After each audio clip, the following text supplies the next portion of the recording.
Happy Friday, everybody, and welcome to the second half. Not that anybody actually cares that much about the second half of the 2024 Chicago White Sox season, but there are newsworthy items to get to. Welcome to Believe in White Sox. Thank you so much for being here. I am honored that you would tune in on this Friday show on a pretty quiet week otherwise, other than the MLB draft. And first part of this show today, we are going to do a comprehensive White Sox MLB draft review. I've got my notes in front of me. It's going to be a fun look through the 21 players that the White Sox picked over the previous, 3 days prior to 3 days ago. You know what I'm saying. But anyway, hit like, hit subscribe on the YouTube page. Subscribe on Apple Podcasts, Spotify, Stitcher, TuneIn, wherever you get your podcasts. If you got a White Sox fan friend, tell them. And just a plug for something else, if you don't mind. If you go to my Twitter page, if you cover Big Ten football or interested in Big Ten football, I actually have some Big Ten football previews available for sale. Just go to the Google Doc that I have put on my Twitter page, and you can go check those out. But I know that's not why you're here. You're here to talk about the White Sox. So the White Sox took 21 players in the 2024 Major League Baseball first-year player draft. So by the numbers, the White Sox took 11 college pitchers. They only took 3 total high school players. And of the position players that they took 3 infielders, 5 outfielders, and just 1 catcher. They also took a two-way guy that we will get to because he is known as the Siberian Sultan of SWAT. But we already ran the gamut in our last episode about Hagen Smith. So let's talk about some of the other guys. Second round, the White Sox took shortstop prospect Caleb Bonnemer out of Okemos High School in Michigan. That is just outside of the greater Lansing area. Number 1 overall player in the state of Michigan by perfect game, commits to play at Virginia. So we'll see what kind of bonus the White Sox give him to sign or whether he will elect to go to UVA.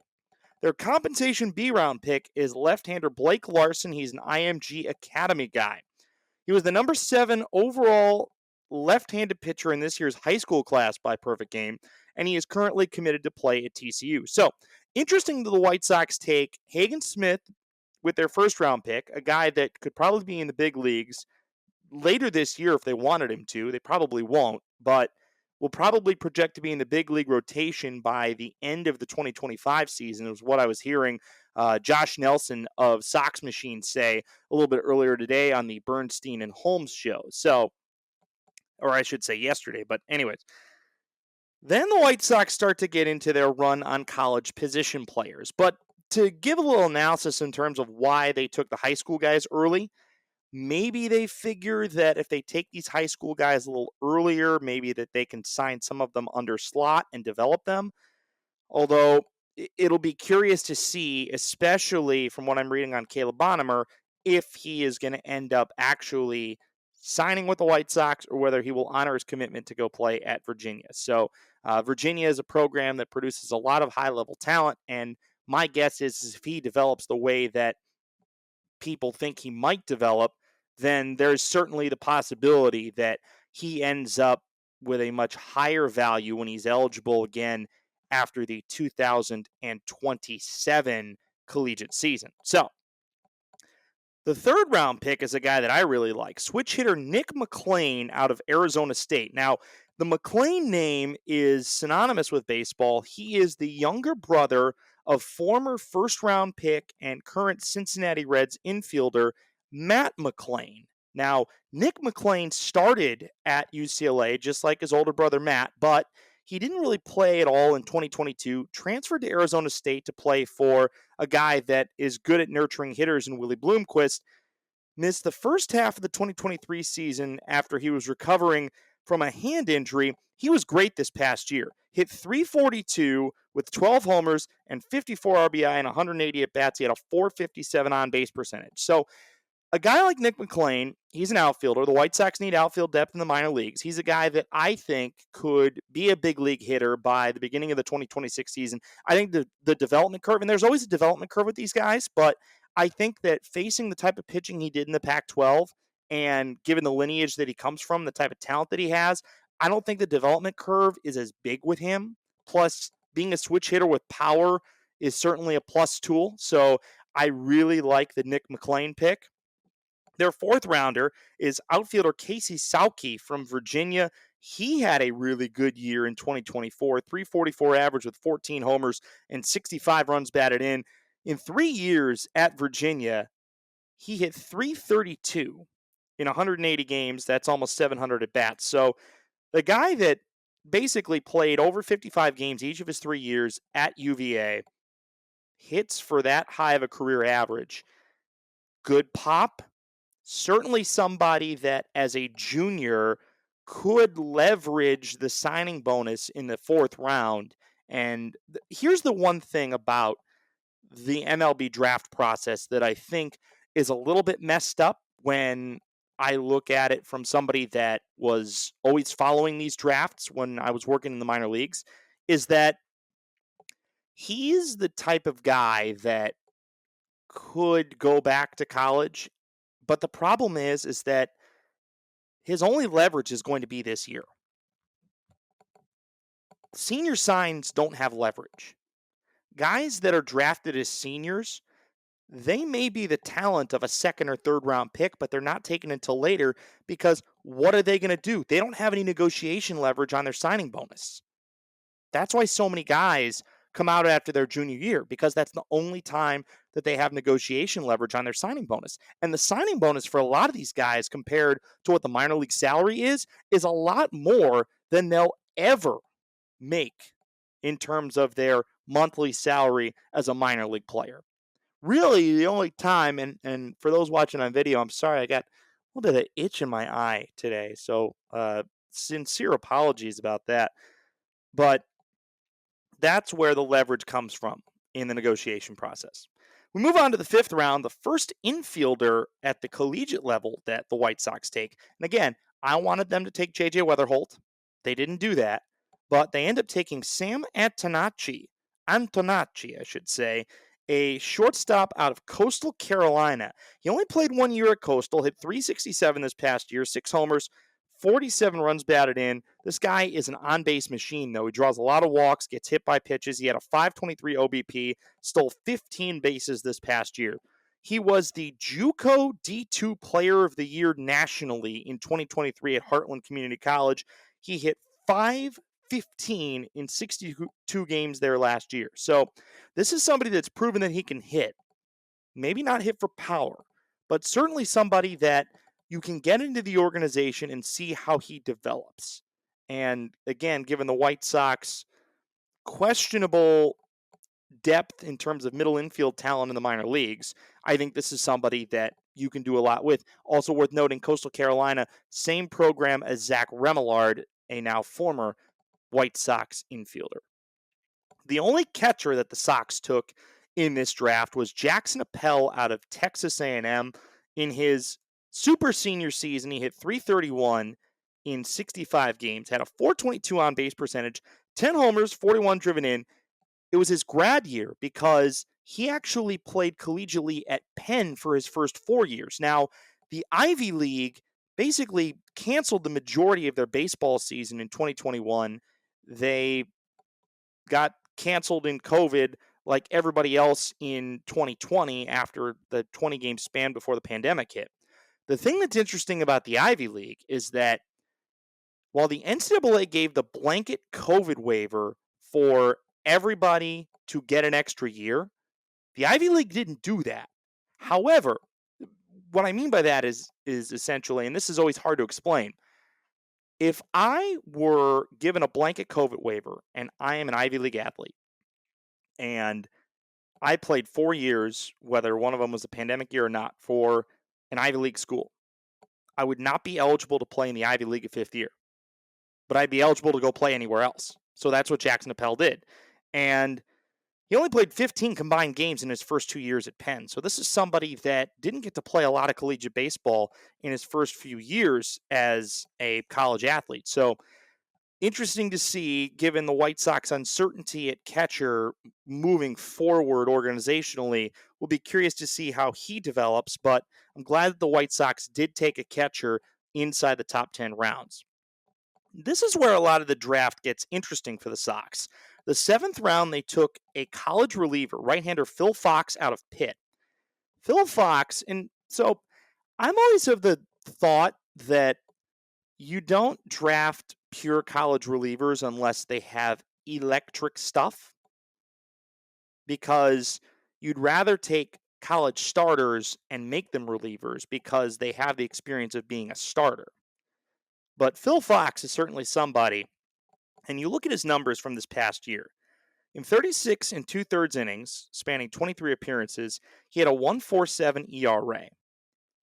He had 45 strikeouts to just 3 walks, a 15.0 strikeout to walk ratio as a college reliever is incredible. So maybe they see him as somebody that could be a seventh, eighth, maybe a ninth inning guy at some point down the road. If anything, he will be a closer in the low minors and see how he develops if he can maybe turn into somebody that the White Sox believe maybe he could start one day, or maybe he's going to be a piece of our bullpen moving forward. But Phil Fox, certainly somebody that, given his numbers, I don't mind them taking. Aaron Combs was their 8th rounder out of Tennessee. 24 games this past season, 2 starts, a 3.35 ERA, and 45 and two-thirds innings. He struck out 66. He walked 23. He started his career at Coastal Carolina in 2021, did not pitch, ended up transferring to the College of Central Florida, a JUCO, in 2022, and has spent his last 2 years at Tennessee. So somebody that has experience winning at the highest level, being a part of the reigning national champion Tennessee Volunteers. Jack Young out of Iowa is their 9th round pick, also a right-handed pitcher. He made just 8 appearances in 2023, spanning just 6 and a third innings, but had a great year as exclusively a bullpen guy like Phil Fox. And you have to look at, once again, with the White Sox seeing him, a 2.76 ERA in 28 appearances, 32 and two-thirds innings, 47 strikeouts, just 12 walks. So Young and Fox, guys that exclusive relievers, probably throw hard. I don't know the exact scouting report on their velos, but guys with good strikeout to walk ratios and strikeouts per 9 innings that are over 10. And that's what you want from a lot of college relievers. And then we talk about that senior sign that I mentioned a little bit earlier. That's what they're getting in outfielder Cole McConnell, a left-handed hitter from Louisiana Tech. This was his 5th season of collegiate baseball and by far his best one. 378 average, 18 homers, 71 RBI, a 461 on-base percentage. Probably a guy playing in a smaller conference that gets overlooked nationally because of the fact that he does indeed play in a smaller conference. I think Louisiana Tech plays in the Southland at this point, either the Southland or the Sun Belt. Me being Mr. College Baseball or college sports, I should know that. The fact I don't know that is unfortunate. So sincerest apologies there. But what I see with Cole McConnell is somebody that the White Sox get for a relatively cheap signing bonus. And given the fact that he was in his 5th year of collegiate baseball, maybe somebody that if he develops quickly, you could see in the big leagues in the next couple of years. Because guys like him, there's not a lot of time to develop a 5-year college guy. He put up good numbers in his last potential opportunity at the collegiate level. So maybe put him in high A right away and see how he can go. The 11th round pick really confused me. Right-hander Blake Shepardson out of the University of San Francisco.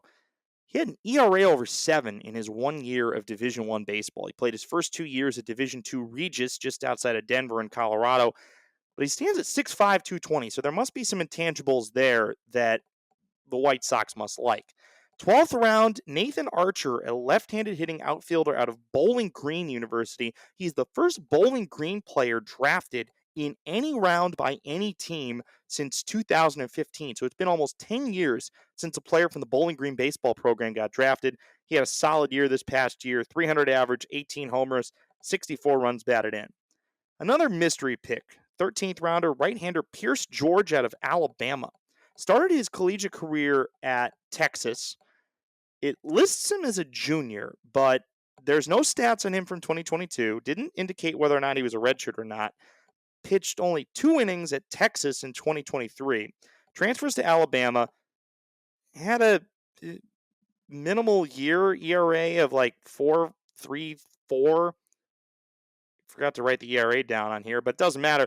He only pitched 12 and a third innings, 12 strikeouts to 11 walks. So not somebody that is worth writing home about, but he stands at 6'6", 240. So potentially somebody that the White Sox see as a project, and you develop him or draft him based on his tools and see if he can develop. Again, in a 20-round draft, there's not as high of a risk with a 13th rounder as you used to have. I really like this guy. This is a total Rutgers name because it's Italian. You know, the Tony Soprano, or rather James Gandolfini, the Rutgers alum, would have really liked left-hander Justin Sinibaldi from Rutgers. This past year, he had his best year. He's another senior sign. The left-handed starter went 4-4 with a 3.47 ERA and 83 innings of work, 22 strikeouts to 65, or rather 22 walks at 65 strikeouts. He was a swing pitcher until his senior year, meaning that he was a midweek starter, somebody that would pitch mainly out of the bullpen but would start if he had to. Solid season for him, probably his only true season as a weekend starter. Put up good numbers. Somebody that doesn't have spectacular stuff based upon the strikeout numbers, but that doesn't always matter. Mark Burley didn't have great strikeout numbers. He was a 31st round pick and is one of the top 10 pitchers in the history of the franchise. So doesn't necessarily matter what the guy throws in terms of his velocity early on. And all that matters really is, can he get guys out? And Sinibaldi can. 15th rounder, it's right-hander Mason Moore out of Kentucky. Now, this is a guy that I think is really interesting because in 2023, he was exclusively a bullpen guy, and he had a 1.8 ERA. So he was really effective as a bullpen guy. As a starter, he won 9 games, but he had a 5.05 ERA. 92 and 2/3 innings of work. He struck out 83 guys. So strikeout number is good, but still not a strikeouts per 9 over 9. He did walk 54 guys, and 54 guys in 92 and 2/3 innings is too many guys to walk. So we'll see if the Sox end up projecting him as a starter or as a reliever. My guess is they'll try him as a starter in the low minors, and if the stuff is good, but maybe the stamina and the command is not there, they attempt to work him back into a relief role. 16th round, TJ McCants, a left-handed hitting outfielder out of Alabama. 308 average this past season, 17 homers, 53 runs batted in, stole 14 bases, played his first 3 seasons at fellow SEC rival Ole Miss. The thing I like about him, he was recruited out of high school as a shortstop, so he is a great athlete. Maybe somebody they can work back into the middle infield, but if you got a bat that good that hit that well in one of the best baseball conferences in the country in the SEC, having that positional versatility and having the type of speed that he does, 14 stolen bases in a college season is pretty darn good. I would say that TJ McCants is somebody that's going to be in the organization for a while if he proves to be, number one, a decent enough power bat. I'm not going to call him a true power bat, but a decent enough power bat as a left-handed hitter and somebody that can play a multitude of positions and steal a good amount of bases. Now we get to maybe my favorite pick of the draft. 17th rounder out of Austin Peay, Lyle Miller Green, or as he was born, Oleg Sergeyev Komev. So Lyle Miller Green was born in Siberia. So basically he was born in one of the most remote areas in Russia. He was adopted by his parents when he was 9 months old. He grew up in Burke, Virginia, just outside of the D.C. area. He actually had a sister that was also adopted from Russia, but he's a two-way guy, but he projects more as a hitter. He was initially committed to go to Virginia Tech. There was a coaching change. Commitment was voided. He ends up going to George Mason. COVID happens. He then goes to Chipola College, a junior college, has a great year there, transfers to Oklahoma State, was riding the bench, then ends up going to Austin Peay, and he just has 2 insane years. In 2023 at Austin Peay, he hits .354, 16 homers, 51 RBI in 58 games, and then this year, he lit the world on fire. The John Olerud two-way player of the year finalist, hit .393, with 30 homers and 94 runs batted in 56 games. He had the third highest weighted runs created plus of any college hitter this year. The only two guys that were higher were both taken in the top three, Charlie Condon and Travis Bazzana. He's 24 years old in early September. So this is somebody that he still pitched at Austin Peay, did not put up great numbers, but he pitched a lot. You look at what he can do with a baseball bat, and this is somebody that, given how old he is going to be given an opportunity to play in the high minors early on. There's 30 homers and 94 RBI in 56 games. Heck yeah. I want to see what this guy can do right now. They don't sign him for much. He has the ability to pitch. We saw that this happened with the Angels and Jared Walsh a few years ago. Jared Walsh was somebody, two-way guy to Georgia, that not a whole lot of people thought about in terms of does he project as a pro prospect, and he ended up being a big leaguer for the Angels for several years. So maybe the same thing happens with Lyle Miller Green. I am fascinated to see how he develops throughout the minors because the story is simply incredible. He would only be the fifth Russian-born player to ever pitch or hit in the major leagues if he does eventually make his way to the corner of 35th and Shields. 18th rounder, Liam Paddock out of Gonzaga.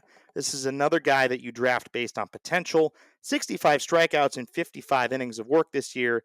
He had an ERA close to 6 in 54 and 2/3 innings and walked 46. But again, 18th rounder in this draft climate, you draft the guy based on potential. Nick Pinto out of UC Irvine, a left-handed starter with the 19th round pick. He was a senior sign, a 9-2 record and a 3.91 ERA in 94 and a third innings this year. Struck out 99 guys, so his strikeouts per 9 innings is above 9, but he gave up 105 hits in that span. So ERA, okay. Strikeout numbers, good. Whip, too high. And then their final pick was a high school first baseman, a Florida State commit, Miles Bailey, who was the number one ranked first baseman in all of high school this year, or number one ranked first baseman in Florida by perfect game. I don't know if I wrote that note down correct, but 6'4", 235, and a powerful bat, can also play third and can also play the outfield. So we'll see if that's a guy that the White Sox will pony up enough bonus money for to get him in the organization, or whether or not he will elect to take his commitment to Florida State. So that is the 2024 Chicago White Sox draft class. Certainly some guys that I'm very excited about, with the main guy I'm excited about being Lyle Miller Green. I'm also excited about Nick McLean and what he might be able to do, and then just seeing if Jackson Appel can turn into a franchise catcher. So the White Sox draft class of 2024, solid draft class, maybe too many college pitchers, but we'll see how they develop the position players that they did draft and whether or not those guys, if any of them, become long-standing pieces of the organization, at least in the next 3 to 4 years. So the White Sox, before they opened their second half opening series against the Kansas City Royals, made a couple of moves over the last few days. The first move, thank God they DFA'd Martin Maldonado. That happened on Wednesday. It was long overdue. He somehow got his average above 100 and got his home run total up to 4. But Martin Maldonado at age 37, his career is pretty much over at this point, except the White Sox did something interesting. When you DFA a guy, you've got 10 days to decide exactly what you do with him, which either means they're outright released, they clear waivers, they go back to the minor leagues if they don't have any other options, or you can trade him. So maybe the White Sox are trying to play the backup catcher market and see if somebody wants a guy who's depreciated defensively. Although Martin Maldonado has experience in postseason situations, in particular, you're talking about the last couple of years with the Houston Astros, and somebody that also, I think he played for the Royals, right? Why can't I remember anything about Martin Maldonado? So the fact he was that bad, I basically just forgot most of. He only played like half a season with the Royals. So, but he was on some of those Brewers teams that ended up competing in the early 2010s, and he was part of some Astros teams that, 22 World Series champions. He played 116 games there last year, so maybe they want him back. My guess is no, but fairly well, Martin Maldonado. We hardly knew you. Second move, which is kind of puzzling, is the White Sox signed Nick Senzel to a major league contract. Nick Senzel, a lot of people will remember as being one of the next best things. He was the number 2 overall pick in the 2016 first year player draft by the Cincinnati Reds. Last year was his last year in the Reds organization. I don't think he necessarily developed the way that a lot of people thought that he would. The former Tennessee Volunteer in his final season with the Reds hit 236, career highs in home runs 13 and RBI 42, but he never turned into, I think, what they thought his potential would be. Ends up signing with the Nationals this offseason. He got released after 64 games, 209 average, 7 homers, 18 runs batted in. You might be able to salvage something out of Nick Senzel, but he's 29 years old, and I apparently, per reports from CBS Sports and some of the other White Sox beat writers, is that he's going to take the majority of reps at second base.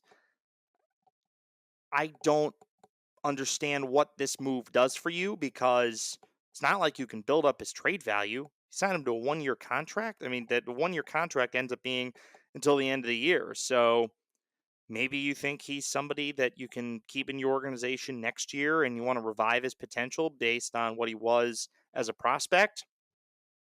Okay. He was in the same draft as Andrew Benintendi, so the White Sox seemed to like a lot of those prospects from that 2016 draft. And then the White Sox did something else that was very interesting. They called up Brooks Baldwin, their 12th round pick from 2022 out of UNC Wilmington. He's had a really good year hitting wise in the minors. 74 games at AA Birmingham, hit 322 with 6 homers and 37 RBI. In 8 games with Charlotte, hit 345 with 2 homers, 4 runs batted in, 10 hits in 29 at bats. So let's see what Brooks Baldwin can do. Let's see if he's somebody that, as a middle infielder that can play a little bit of first base, let's see if he has the potential to stick and stay.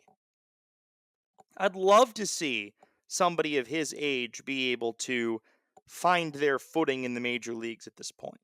Now, it's interesting that the White Sox sign a guy in Senzel who can play the outfield, but probably will end up playing the infield because Yoan Moncada is going to be coming back very soon, per reports.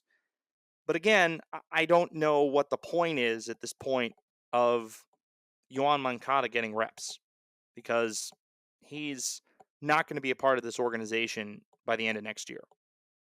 So maybe to boost his trade value, but he's been out so long, I don't know if playing 5 games is going to boost his trade value for anybody. So maybe the White Sox will find a way to trade Nicky Lopez and Paul DeJong, and they're just trying to clear the middle infield out. And remember, Paul DeJong was actually drafted a year before Nick Senzel. So Paul DeJong, though, has had more success this year than Nick Senzel has. So I don't know what the purposes of signing a Nick Senzel are, but I want to see Brooks Baldwin play every day.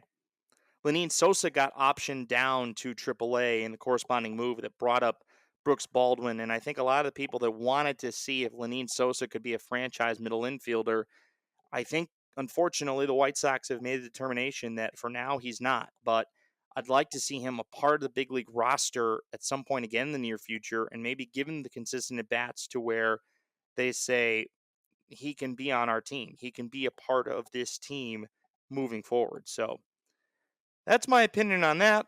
And I think we've pretty much ran the gamut for everything that we need to talk about on today's edition of Believe in White Sox. White Sox will open up with the Royals tonight, and then a 3-game series against the Texas Rangers down in Arlington on Monday. So we will talk to you again on Monday, recap the Royals series, and maybe the White Sox have made a couple more trades. And we can talk a little bit about the details of those trades and the types of returns that they might bring back to the South Side. Thanks again for watching and listening to this edition of Believe in White Sox. Make sure you hit like, make sure you hit subscribe, make sure that you tell your friends to tell their friends, to tell their postmen, to tell their carrier pigeons, because we're all talking about the era of carrier pigeons, right? Right. I mean, not really, but anyways, that's it. That's all. Thanks, everybody.